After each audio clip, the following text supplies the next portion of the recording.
సాధారణంగా హీరోలు తమ సినిమాలని ప్రమోట్ చేసుకోవడం కోసం న్యూస్ ఛానల్స్కి ఇంటర్వ్యూస్కి వెళ్తుంటారు. అటు న్యూస్ ఛానల్స్ కూడా తమ రేటింగ్ పెంచుకోవడానికి హీరోస్ని ఇంటర్వ్యూ చేస్తూ ఉంటారు. ఇలా రెండు కోణాల్లో ఇంటర్వ్యూస్ జరుగుతూ ఉంటాయి. ఈ నేపథ్యంలో హీరో ధనుష్ లేటెస్ట్గా నటించిన VIP 2 చిత్రాన్ని తెలుగులో ప్రమోషన్ చేసేందుకు ఓ న్యూస్ ఛానల్కి ఇంటర్వ్యూ ఇచ్చాడు. ఆ ఇంటర్వ్యూలో యాంకర్ ధనుష్ని కొన్ని ఇబ్బందికరమైన ప్రశ్నలు అడగడంతో అతను కొంచెం సీరియస్ అయ్యాడు. యాంకర్ సినిమా గురించి ప్రశ్నించకుండా సుచి లీక్స్లో లీక్ అయిన వీడియో గురించి అడిగింది. అక్కడ వీడియో ఉందా, మీరు చూసారా అంటూ ధనుష్ ఎదురు ప్రశ్న వేశాడు. ఇంకా ధనుష్ పర్సనల్ లైఫ్ గురించి ప్రశ్నలు అడుగుతుండటంతో ధనుష్కి కోపం వచ్చి స్టూపిడ్ ఇంటర్వ్యూ అంటూ మైక్ విసిరిపారేసి లైవ్లో నుండి వెళ్ళిపోయాడు. ఈ న్యూస్ ప్రస్తుతం సోషల్ మీడియాలో వైరల్ అవుతుంది. డ్రగ్స్ కేసులో సినీ ప్రముఖులు ఒక్కొక్కరుగా స్పందిస్తున్నారు. ఈ విషయం గురించి మా అధ్యక్షుడు శివాజీ రాజా ఇప్పటికే ఒకసారి మీడియా ముందు తన అభిప్రాయాలు వెల్లడించగా, తాజాగా మరోమారు ఒక టీవీ ఛానల్ ఇంటర్వ్యూలో తన అభిప్రాయాలని పంచుకున్నారు. ఆయన మాట్లాడుతూ, డ్రగ్స్ విషయంలో నేను కూడా ఫీల్ అయ్యాను. ఛానల్స్ ఎక్కువైపోయాయి, పోటీ పెరిగిపోయింది. ఏదైనా విషయాన్ని సంబంధిత అధికారుల దగ్గర నుంచో మరో చోటు నుంచో తీసుకున్న తర్వాతే వేస్తారు. ఈ ప్రాసెస్లో ఒక్కోసారి 10% 20% తప్పు ఉంటుంది. అది మేం కూడా కాదనం. ఓ స్క్రోలింగ్ చూశాను, ఒక IPS ఆఫీసర్ కొడుకు కూడా డ్రగ్స్లో ప్రమేయం ఉందని వస్తోంది. అతని పేరు ఎవ్వరూ రాయరు. మా దాంట్లో చిన్న ఆర్టిస్ట్ పేరు బయటకొచ్చినా రాసిస్తారు. అయితే స్కూల్లో పిల్లలు కూడా తీసుకుంటున్నారని అన్నప్పుడు ఒక పౌరునిగా బాధపడ్డాను. అయినా సినిమా వాళ్ళ పేర్లు అంత ధైర్యంగా రాసేసేవాళ్ళు మిగతా వాళ్ళ పేర్లు ఎందుకు రాయలేకపోతున్నారు అని కూడా ప్రశ్నించారు. ప్రస్తుతం జబర్దస్త్లో ఉన్న కమెడియన్స్ అందరినీ తొలగించి కొత్త వారికి ఛాన్స్ ఇవ్వాలని నాగబాబు భావిస్తున్నాడట. ఈ విషయాన్ని షో నిర్వాహకులకు చెప్పడంతో వారు కూడా అందుకు ఒప్పుకున్నట్లు తెలుస్తోంది. కొత్త వారిని ప్రోత్సహించాలనే ఆలోచనతోనే పాత వారిని తొలగించాలనే నిర్ణయం తీసుకున్నట్లు షో నిర్వాహకులు అంటున్నారు. అయితే ప్రస్తుతం ఉన్న కమెడియన్స్కి క్రేజ్ బాగా పెరగడంతో వారు అత్యధిక పారితోషికాన్ని డిమాండ్ చేస్తున్నట్లు సమాచారం. వారికి అంత ఇవ్వడం వలన పెద్దగా లాభాలు రాకపోవడం వలన వారిని తొలగించి వారి స్థానంలో కొత్త వారికి అవకాశం కల్పించి తక్కువ పారితోషికం ఇచ్చి షో రన్ చేయాలని నాగబాబు అండ్ టీం భావిస్తున్నారట. ప్రస్తుతం ఈ షో అత్యధిక TRP రేటింగ్తో దూసుకుపోవడానికి కారణం హైపరాది అని చెప్పుకోవచ్చు. అలాంటి హైపరాదిని షో నుండి తీసేస్తే జబర్దస్త్ షో సంకనాకిపోవడం ఖాయమనే విమర్శలు వెల్లువెత్తుతున్నాయి. అంతేకాదు, హైపరాదిని తొలగిస్తే షో చూడమంటున్నారు అభిమానులు. తెలుగు చిత్ర పరిశ్రమలో డ్రగ్స్ కేసు ప్రకంపనలు రోజురోజుకీ పెరుగుతున్నాయి. ఇప్పటికే దీనితో సంబంధం ఉన్న వారిని సిట్ అధికారులు విచారిస్తున్న నేపథ్యంలో కొత్త విషయాలు వెలువడుతున్నాయి. కేసును పకడ్బందీగా తయారు చేయడానికి సాక్ష్యాలన్నీ సకల విధాలా రెడీ చేసుకుంటున్నారు. ఆ తరువాతే అరెస్టులు చేయడానికి విచారణ అధికారులు ఏర్పాట్లు చేసుకుంటున్నట్లు తెలుస్తోంది. పోలీసులు విచారణ ద్వారా సంపాదించిన రుజువులు, సాక్ష్యాలు, అలాగే వారంతట వారు వచ్చి ఇచ్చిన స్టేట్మెంట్లు అన్నీ సేకరించి కేసును పకడ్బందీగా తయారు చేసిన తర్వాత అరెస్టులు స్టార్ట్ చేస్తారని తెలుస్తోంది. స్టార్ డైరెక్టర్ పూరితో పాటు కనీసం 4 సినిమా సెలబ్రిటీల అరెస్ట్ ఖాయం అనే గుసగుసలు బలంగా వినిపిస్తున్నాయి. అయితే ఈ అరెస్టులు అన్నీ వచ్చే నెల 4 లేదా 5వ తేదీ తర్వాతే ఉంటాయని వార్తలు వస్తున్నాయి.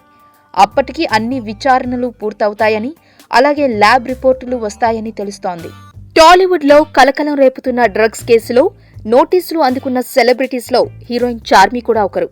అయితే ఈ కేసుకు సంబంధించి ఆమె సోమవారం హైకోర్టును ఆశ్రయించారు. తాను సిట్ విచారణకు సహకరిస్తానంటూ తెలిపిన చార్మి అనూహ్యంగా న్యాయస్థానం తలుపు తట్టారు. ఆర్టికల్ 20 సబ్ క్లాజ్ 3 ప్రకారం బలవంతంగా రక్త నమూనాలు సేకరించవద్దంటూ ఆమె తరపు న్యాయవాది పిటిషన్ వేశారు. అలాగే సిట్ దర్యాప్తు అభ్యంతరకరంగా ఉందంటూ చార్మి తన పిటిషన్లో పేర్కొంది. తాను విచారణకు హాజరయ్యే సమయంలో అడ్వకేట్ను తన వెంట తీసుకువెళ్లే వెసులుబాటు కల్పించాలని చార్మి కోరారు. ఈ పిటిషన్ ఇవాళ మధ్యాహ్నం విచారణకు రానుంది. కాగా చార్మి బుధవారం సిట్ ఎదుట హాజరు కానుంది. కొన్ని సినిమాలలో హీరోస్ చేసే పాత్రలు వారి నిజ జీవితానికి దగ్గరగా ఉంటాయి. ఇప్పుడు అలాంటి అనుభవం హీరో తనీష్కి ఎదురైంది. డ్రగ్స్ కేసులో నోటీసులు అందుకున్న స్టార్స్లో తనీష్ కూడా ఒకడు. తనీష్ బాల నటుడిగా చాలా సినిమాలు చేశాడు. ఆ తర్వాత హీరోగా మారి కొన్ని సినిమాలు చేశాడు. కాకపోతే పెద్ద స్థాయి హిట్ కొట్టలేకపోయాడు. అయితే తాజాగా కృష్ణవంశీ డైరెక్షన్లో నక్షత్రం సినిమాలో తనీష్ విలన్గా చేస్తున్నాడు. ఇందులో తనీష్ డ్రగ్స్ ఎడిక్ట్గా కనిపించనున్నాడు. డ్రగ్స్కు అలవాటు పడి ఆవేశంతో రగిలిపోయే యువకుడిగా ఈ మూవీలో కనిపిస్తాడట. ఇలా డ్రగ్స్ ఎడిక్ట్ రోల్ చేస్తున్న వేళ ఇప్పుడు రియల్ లైఫ్లో కూడా డ్రగ్స్ వాడినట్లు అనుమానంతో అతడికి పోలీసులు నోటీసులిచ్చారు. ఈ సినిమాతో తనకు మంచి గుర్తింపు వస్తోందని తనీష్ ఎన్నో ఆశలు పెట్టుకున్నాడు. ఏది ఏమైనా సినిమాలో చేసిన పాత్ర నిజ జీవితంలో ఎదురైతే ఎదుర్కోవడం చాలా కష్టమే. ఒక పెద్ద స్టార్ హీరో సినిమా విడుదలవుతుంది అంటే 2 తెలుగు రాష్ట్రాల సినిమా అభిమానుల కోలాహలం అంతా ఇంతా కాదు. థియేటర్ల దగ్గర సందడి పండుగ వాతావరణంలా అనిపిస్తుంది. ఇంకా పండుగ రోజే ఆ సినిమా వస్తే ఎలా ఉంటుందో కదా. అందుకే ఈసారి దసరాకు మన స్టార్ హీరోలు రాబోతున్నారు. ఎన్టీఆర్ జై లవ్ కుశ, మహేష్ బాబు స్పైడర్, ఇంకా బాలకృష్ణ పైసా వసూల్ విడుదల కాబోతున్నాయి.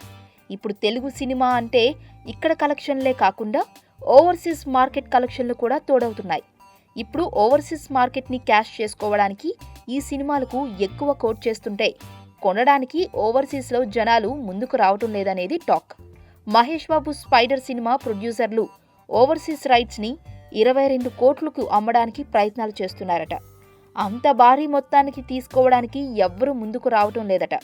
అలానే జై లవ్ కుశ రైట్స్ 15 కోట్లు చెప్పి ఇప్పుడు కొంచెం తగ్గించి అమ్మడానికి సరే అంటున్నారట.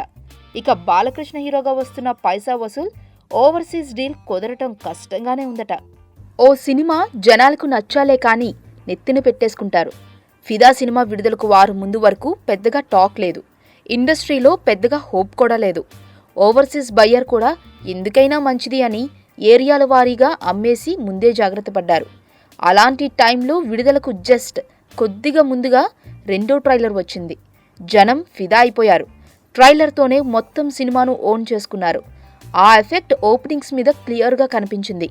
తొలి 2 రోజుల్లోనే వరల్డ్ వైడ్గా దాదాపు 10 కోట్ల షేర్ లాగేసింది. 3వ రోజు సండే మరో 4-5 కోట్ల దాకా కొల్లగొట్టేసింది. అంటే ఫస్ట్ వీకెండ్లో ఫిదా కలెక్షన్లు 14 నుంచి 15 కోట్లు, అంటే దాదాపు వచ్చేసినట్లే. సినిమా ఖర్చే 15 లోపు 3.5 కోట్లకు శాటిలైట్ అయిపోయింది. నైజాం, వైజాగ్ లాంటి ఏరియాలు దిల్ రాజు ఓన్గా విడుదల చేసుకున్నారు. ఇంకేముంది, దిల్ రాజు పంట పండింది. ఇక భారీ లాభాలను నిర్మాత ఖాతాలో జమ చేయబోతోంది. టాలీవుడ్ ప్రిన్స్ మహేష్ బాబు సినిమా కోసం అభిమానులు ఎంతగానో ఎదురుచూస్తున్నారు. మురుగదాస్ దర్శకత్వంలో తెరకెక్కుతున్న స్పైడర్ సినిమా షూటింగ్ ఇంకా కొనసాగుతోంది. ఈ చిత్రం సెట్పై ఉండగానే మహేష్ మరో సినిమాకు సైన్ చేసిన సంగతి తెలిసిందే. కొరటాల శివ దర్శకత్వంలో రూపొందబోయే సినిమాలో మహేష్ నటిస్తున్నాడు. ఈ చిత్ర షూటింగ్ కూడా కొనసాగుతోంది. ప్రస్తుతం హైదరాబాద్లో షూటింగ్ జరుగుతోంది. ఈ సినిమాకు భరత్ అనే నేను అని టైటిల్ పెట్టారు. రాజకీయ ప్రధానంగా కథ ఉంటుందని తెలుస్తోంది. ఈ సినిమాలో మహేష్ బాబు ముఖ్యమంత్రి పాత్రలో సందడి చేయనున్నాడని టాక్. కార్మికుల సమస్యల పరిష్కారం కోసం సాగే ఉద్యమ నేపథ్యంలో మహేష్ ఇతర తారాగణంపై సన్నివేశాలను తెరకెక్కిస్తున్నారు. శ్రీమంతుడు తర్వాత మహేష్ కొరటాల కాంబినేషన్లో సినిమా వస్తుండటంతో ప్రేక్షకుల్లో భారీ అంచనాలు నెలకొన్నాయి. ఇదిలా ఉంటే ఈ సినిమాకు సంబంధించిన ఫస్ట్ లుక్ను మహేష్ జన్మదినమైన ఆగస్టు 9వ తేదీన విడుదల చేయాలని చిత్ర యూనిట్ ఆలోచిస్తున్నట్లు తెలుస్తోంది. బుల్లితెరపై సాధారణంగా ఫిమేల్ యాంకర్స్ ఉంటారు. కానీ మేల్ యాంకర్స్కి ఓ గుర్తింపు తెచ్చిన వ్యక్తి ప్రదీప్. ఇటీవల ఓ ఇంటర్వ్యూలో ఆయన పలు విషయాల్ని మీడియాతో పంచుకున్నారు. ఆయన మాట్లాడుతూ, లోకల్ టీవీలో నా పెర్ఫార్మెన్స్ నచ్చి జీ తెలుగు వాళ్ళు కొత్తగా చేయబోతున్న ఒక కార్యక్రమానికి యాంకరింగ్గా ఉండమని అడిగారు. తీరా అదొక మహిళల కార్యక్రమం అని తెలిసింది. మహిళల కార్యక్రమంలో మగ యాంకర్ ఏంట్రా అని స్నేహితులు, సన్నిహితులు ఎగతాళి చేశారు. కానీ వేరే ఆప్షన్ లేక ఒప్పుకున్నాను అని చెప్పాడు. ఇక సినిమాల గురించి చెబితే మొదట వరుడులో అవకాశం వచ్చింది. ఆ తర్వాత త్రివిక్రమ్ గారు జూలైలో చిన్న పాత్ర ఇచ్చి ఎంకరేజ్ చేశారు. ఆ తర్వాత పవన్ కళ్యాణ్ గారి అత్తారింటికి దారేదిలో అవకాశం ఇచ్చారు. అప్పుడు మొదట పవన్ కళ్యాణ్ గారికి నన్ను త్రివిక్రమ్ గారు పరిచయం చేస్తే సింపుల్గా అలాగా అన్నారు. షూటింగ్లో భాగంగా 40 రోజుల పాటు ఆయనతో కలిసి ఉన్నా. సాధించేవారు ఎవరైనా సైలెంట్గా ఉంటారు అని ఆయన దగ్గర నుంచి చూసిన తర్వాతే అర్థమైంది అని చెప్పుకొచ్చాడు.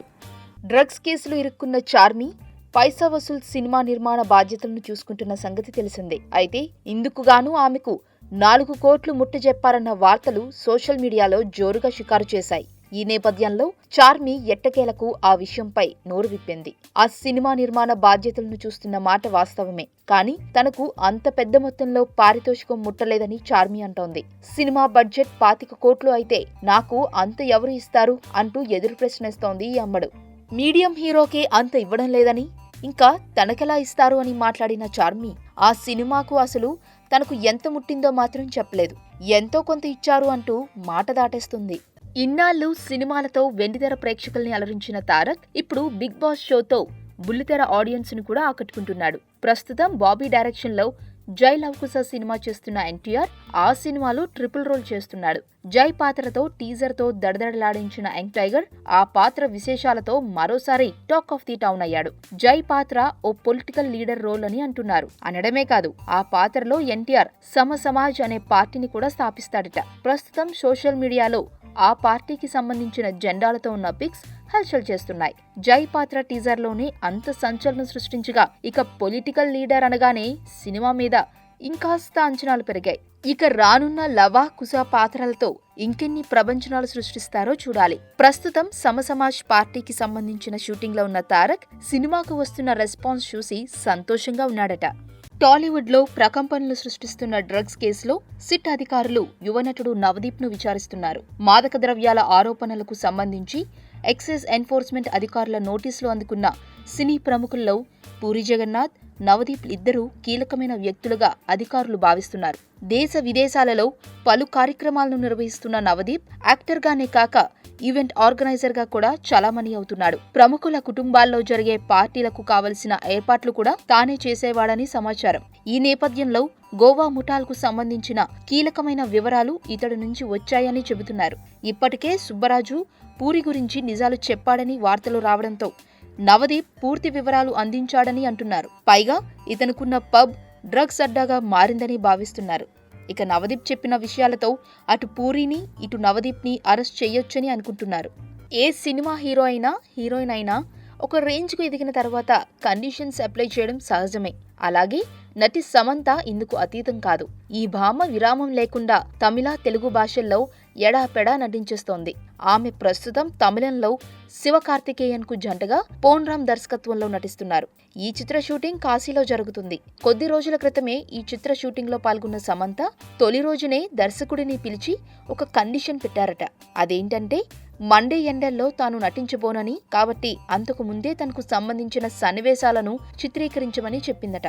మళ్లీ ఎండ తగ్గుముఖం పట్టిన తర్వాత తాను నటిస్తానని షరతులు పెట్టిందట. అదేవిధంగా తాను నటిస్తున్నప్పుడు తనకు ఎండ తగలకుండా పైన క్లాత్ ఏర్పాటు చేయాలని కండిషన్ పెట్టినట్లు సమాచారం. ఈ బ్యూటీకి స్కిన్ ఎలర్జీ ఉన్న సంగతి తెలిసిందే. పలుమార్లు చికిత్స చేయించుకున్నా అది పూర్తిగా తగ్గలేదు. అందువల్లే సమంత ఇన్ని కండిషన్స్ పెట్టినట్లు తెలుస్తుంది. ప్రపంచ కప్ 2017 ఫైనల్లో భారత్ మహిళా జట్టు ఓడిపోవడంతో అంతా తీవ్ర నిరుత్సాహపడ్డారు. బలమైన ఆస్ట్రేలియాపై గెలిచిన భారత్ ఫైనల్లో ఇంగ్లాండ్పై సునాయాసంగా గెలవడం ఖాయమని అంతా భావించారు. కానీ చిన్న తప్పిదాల వలన భారత్ రన్నరప్ గా నిలిచింది. ఈ నేపథ్యంలో యంగ్ టైగర్ ఎన్టీఆర్ దీనిపై స్పందించారు. గెలిచామా ఓడిపోయామా అనేది తర్వాత సంగతి, అసలు పోరాడామా లేదా అనేది మాత్రమే లెక్కలోకి వస్తుంది. భారత మహిళలు పుల్లుల్లా పోరాడి మా మనసుల్ని దోచుకున్నారు అంటూ తారక్ తన ట్విట్టర్లో ట్వీట్ చేశాడు. అలాగే హీరో సాయి ధరమ్ తేజ్ కూడా దీనిపై స్పందించారు. భారత మహిళా జట్టు ఫైనల్లో చాలా బాగా ఆడి మేము గర్వపడేలా చేశారు అంటూ మెగా హీరో ట్వీట్ చేశాడు.